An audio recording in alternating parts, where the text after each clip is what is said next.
Let's take a minute or two, or 3 or 4 if you'll let me, and talk about panels. Now this graphic is in your work folder for this chapter, but it's not really necessary to have anything open. We're talking about the positioning of the Adobe Illustrator panels. So what I'm going to do here is come over to this area, and that's the panels that are set up in Essentials. And that's typically how you're going to see these the first time you open it up. Adobe Illustrator wants to really compact everything for you and then let you decide what you want to do from that point forward. I'm more comfortable most of the time. I work on a pretty big monitor. I like those panels to be open.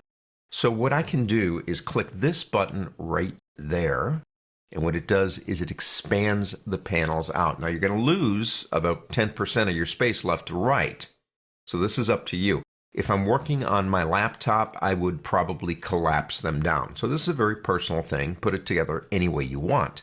In Essentials, and this is an area we're going to be spending a lot of time in through this lesson series is Essentials, you've got Color and Color Guide. You have Swatches, Brushes, and Symbols. You have Stroke, Gradient. Now notice how it gets bigger. Some of these will get bigger. And Transparency. You've got Appearance and Graphic Styles.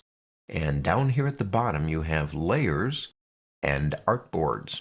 Let's say we want to make our own configuration. Adobe thinks it's best that all the stuff is over on the right-hand side. I don't agree. I want to move things around.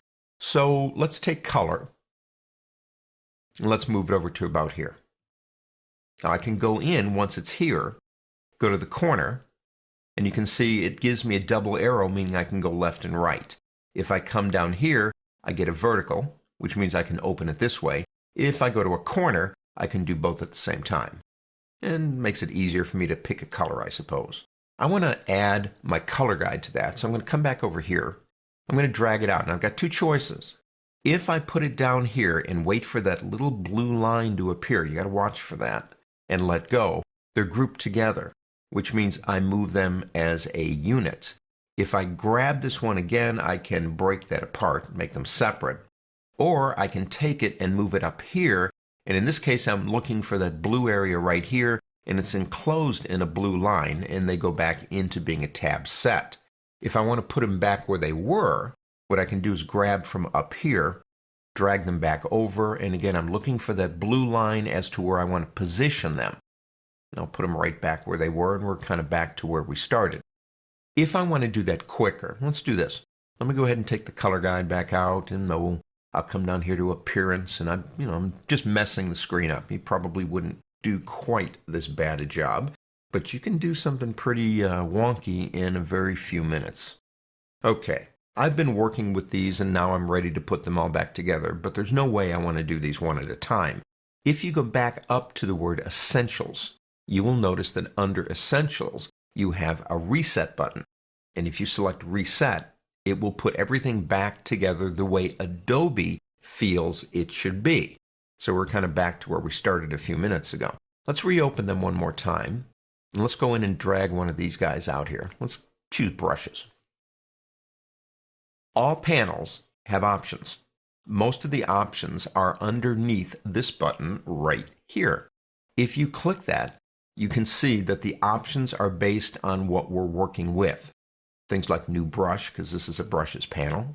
If at any time you don't want this panel at all, you can click this button right here, and it actually goes away. Now, you haven't deleted it from the set, obviously. What you've done is you've just made it hidden. If you'd like it to come back again, you can click on the word Window right up here and go down to Find It, and when you click, it'll come right back to the last place you put it. Incidentally, while you're on the word Window, notice under the word Window that some of these items have a check mark. What that means is they're visible right now. Now, if you come over here, you'll notice Swatches is available, but it's not visible. So if we go down here, you'll notice Swatches doesn't have a check mark. These don't mean if they're not checked that they're not here. They're just not visible right now. Now, if we want to take Brushes and collapse it again, or hide it, I should say, and you want to put it back over here in an easier way, you could go back to Essentials and say Reset, and it'll come right back for you. The panels in Adobe Illustrator have been there for a long time. They used to be called palettes, now they're called panels. And basically, we use them to do the heavy lifting in this program. On to the next.